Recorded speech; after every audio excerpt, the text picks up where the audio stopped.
What's up, everybody? Welcome back to the Love and Rice podcast. We're your hosts, Aunt Ma. Christina Ma. And in the last episode, we were talking about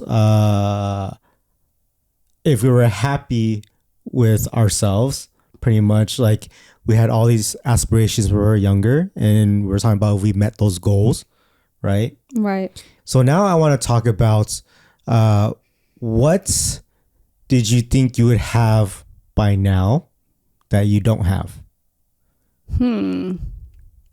So, for example, I can go first. When I was, in my teens, and then I got to my early 20s, I was like, okay, by 30, I'm going to be a millionaire. By 40, I'll have 10 million. And then so on and so on. Yeah. And also by 30, I'm going to be married with kids, all that stuff. So right now in my 30s, I have the family, I have the kids, I have the house. Okay, I think we have the $1 million, right? But it's not like where I want to be. We don't have the millions that I thought I was going to have when I was 30.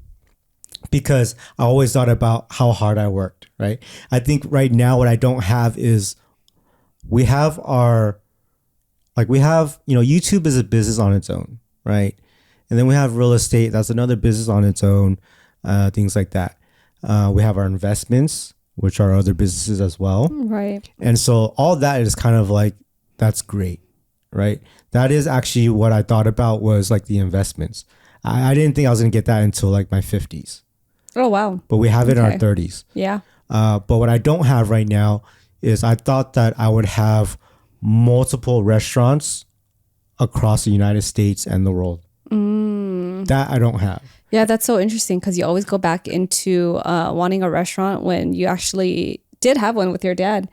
And I remember it being like one of the most stressful things for you. And especially when you were working in the service industry for years. Like you would talk about how exhausting it is for you. Well, when you're working for somebody as a chef, a sushi chef, a server, or a cook, you're going to be so tired and burnt out because they use you and abuse you. Right. You got to be there from open to close. You got to cook everything for like 2,000 people, stuff like that, right? It's hard. So it's different. It's really hard, right? I'm not trying to do that if I own my own restaurants. Owning one with my dad, I didn't like that either because it's not a restaurant I wanted. Okay. Right? It's a Chinese restaurant with Chinese workers, Chinese cooks. There's language barriers. They don't understand house codes. You try to teach them stuff. They're like, why am I listening to this little kid? Stuff like that. And so I hated that too. But when I'm talking about like a full passionate restaurant that I love to cook every single food, but pass it down to other chefs for them to cook it, and I can keep opening up other restaurants and like make millions that way. Like that's what I thought I would have by now. Yeah, even when we try different food concepts, you're always like, oh, I want to have one of these. And this is like still a thing that you say till this day. I say it all the time. You say it all the time. So I guess like with you being in real estate and tapping into all these other careers, like would you ultimately say that food is your passion? No. Okay. Because it kind of seems like it, because I feel like everything that you do kind of always ties back into like your passion for food. It's because it's what I know how to do and it's what I'm good at, but I don't think it's something I have to do. Okay. But there is something missing that I have to do. Do you know what that is? I think I do. So I'm missing something that is fulfilling my life purpose. Okay. And that is some kind of business that is meaningful. So it could be a restaurant. Could not be a restaurant. A nonprofit. It could be a nonprofit. We've always talked about that. It could be inventing something. It could be starting an app. It could be a food product, and we just started doing that. Yes, right? We did. We have Hot Jang, where we make our own chili oil, and it has a little bit of these Szechuan peppers, and you get this numbing flavor on your tongue, and I love it. But it's not overbearing, and that's what I like about it. Yes. So there's the purpose there, but there's still something missing, Or maybe it's until Hot Jong makes it everywhere. Maybe. Because right now it's on Amazon. Right now it's in like some really famous websites where it's like the #1 Asian grocery online retailer, things like that. Like it's in places, right? But until like I have something that's reachable to everybody in terms of like, I wouldn't say Amazon reachable, in terms of like Jeff Bezos changing the world. That thing that I want is to change the world. And it doesn't matter what it is. It could be like starting a new licorice candy, and that changes the world. I think that was like when we were trying to start like baby soap. Yes. Right. Because we were dealing with the kids having eczema, having sensitive skin, and all these chemicals and like the soaps that we're using, that we wanted to create something where we can help families and parents and kids too. So I think that's kind of like tying into that. Right. The fulfilling purpose of that was she had skin problems. Right. And there wasn't anything organic on the market that would make it safe for her. Yeah. So I was like, why don't we create something so all the kids who are going through this eczema problems, that we can help them. Yeah, right? Because I remember when we were going through that too, and we would kind of show it in our videos, talk about it on social media. Like everyone would ask us like what to do, because we pretty much figured out a system of how to like deal with the skin issues. We were like 6 months in of creating this formula and packaging and bottles and all that stuff, and then COVID hit. Right. And then the person that was helping us make the soap things were happening in her personal life, and just everything was just kind of falling apart. Right. And so that was hard.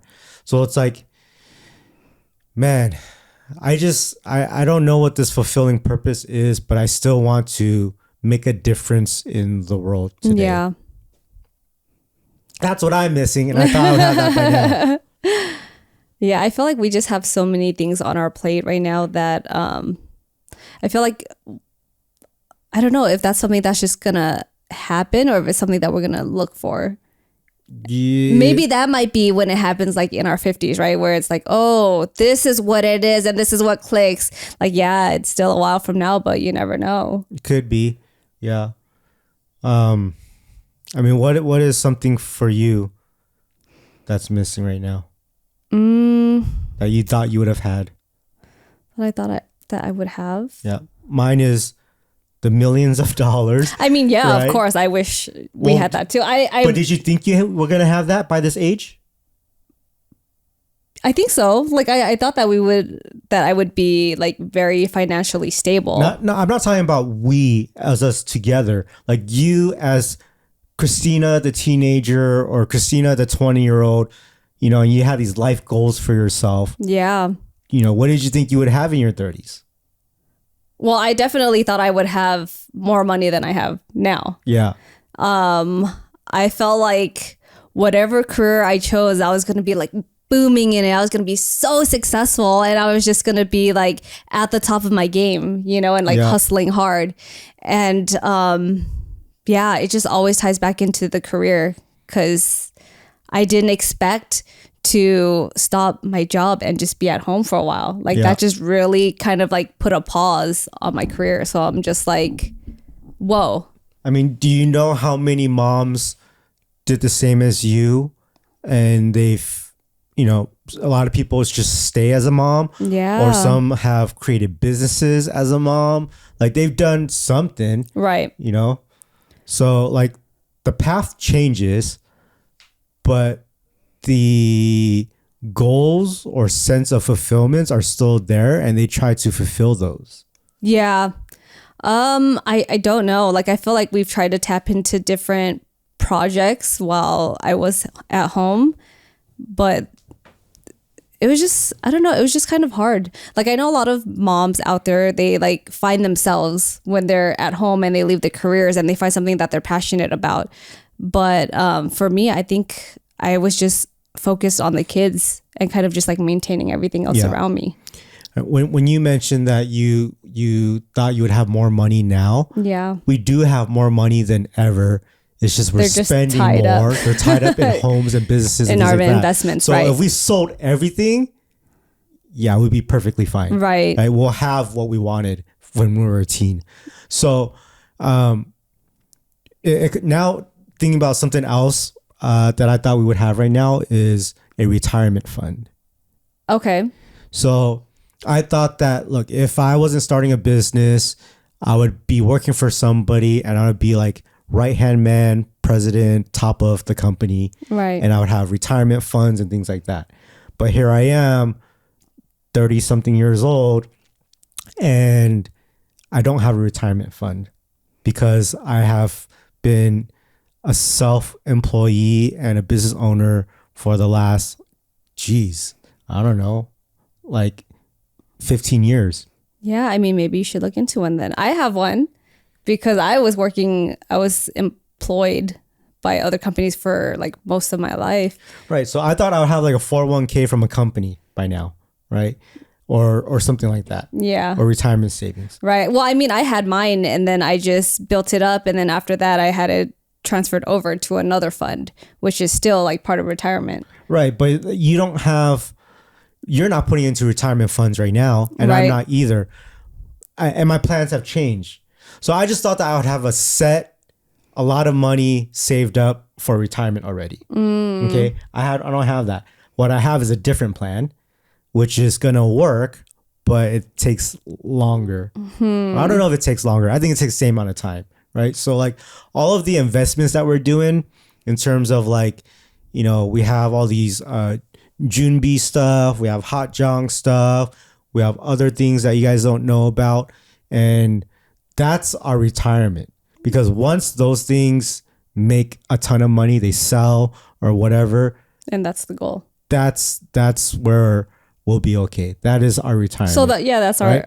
our like retirement. buying some real estate homes, for rentals and whatever. Yeah, like that's investments. that's also my retirement fund. Yeah. So I have a different way of making that money. Other people are like, no, I want to do that because I want passive income. And I'm like, no, I want that because when I'm like 60, I can sell this home, sell that home, sell this business, sell that business. And now I can just chill. So you do have a retirement fund. It's just all over the place. Yeah, but it's different. I it's know. It's not as conservative. Exactly. Yeah. Like it's work. Right. I have to work for this. Well, I mean, I feel like maybe that might be an important thing to consider then. So it's like instead of putting funds every so often into like other investments or stocks or whatever it is, right? Then maybe you should figure out a retirement fund and slowly put in, like, it doesn't have to be a lot, like every month. I actually just started something like 2 days ago and I didn't tell you. Oh. And and now it's also too late to put in more right now. Okay. But I don't even want to give it away because not a lot of people know about this. And I was like, wait a minute. It's something similar to stocks where you put in a lot of money somewhere and they pay you interest. And so, people spend like 200 grand to buy a property to make like $500 a month. Right. Right. And so there's things out there where you can spend like $50,000 to $75,000 and make like $4,000 a month doing nothing. There's like high yield interest savings accounts or some sort of other accounts.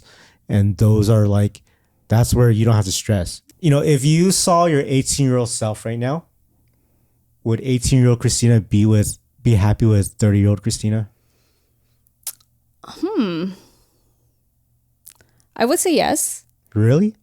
I think so, because I feel like I've been through a lot in my life, and I feel like I've had a lot of rough patches and have gone through a lot of learning experiences.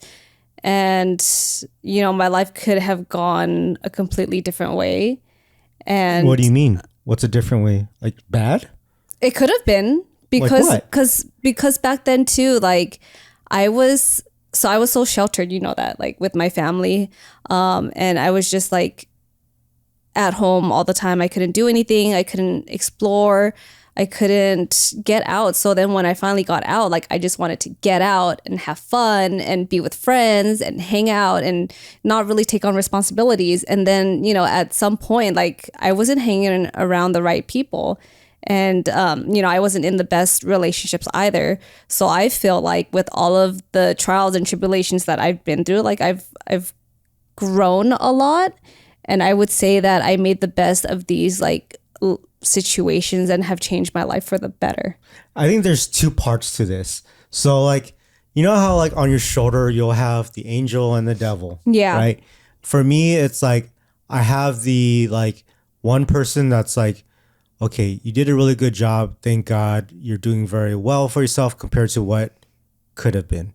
Then there's the other person that's like, you didn't do enough. You didn't get to where you wanted to be. You know, so that's like, always going to be you. right? That's so you. That's what I'm saying. Like, I have these two people, and I'm like, there's that one that says, you could be in jail or you could be dead by now. You know what I mean? So right now you're doing very well and be happy with that. And then there's the other one that's like, bro, come on, man. I'm waiting for the day for you to pop off and have something.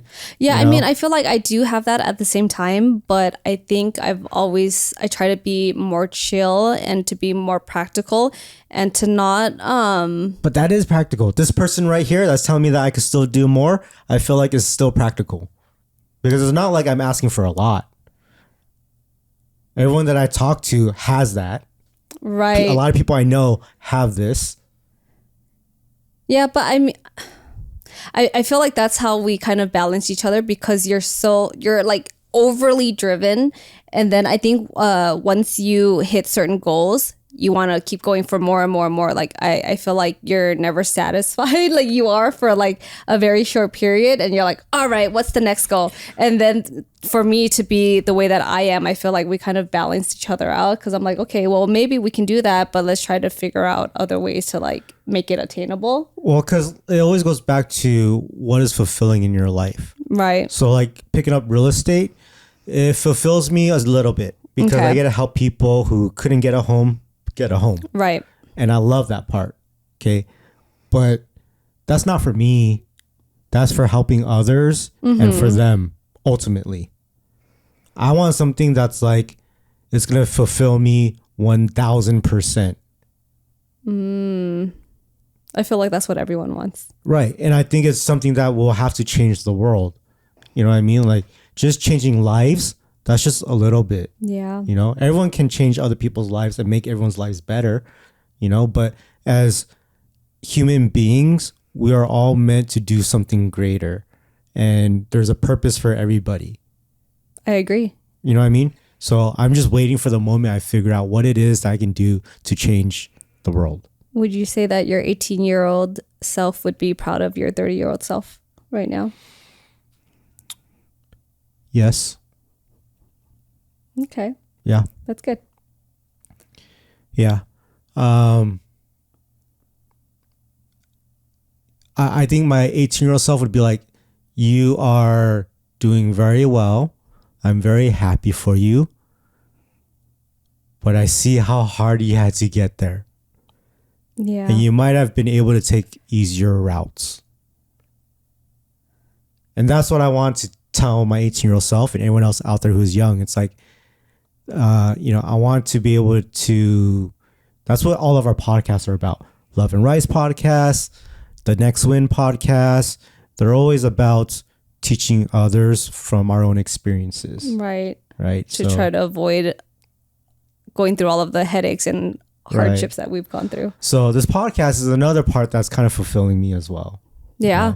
We get to communicate with each other and go back to like our old selves and reminisce on like old memories and then also give other people advice too on things that we've learned along the way. Yeah. I think if our podcast can help one person, that's all it takes to, we've done our job. Yeah. That's all it takes. And I think if we can connect to people and get them to feel like they're not alone in a sense. So it's like there might be people that are 18 now or in their 20s and they feel so lost and they don't know what to do.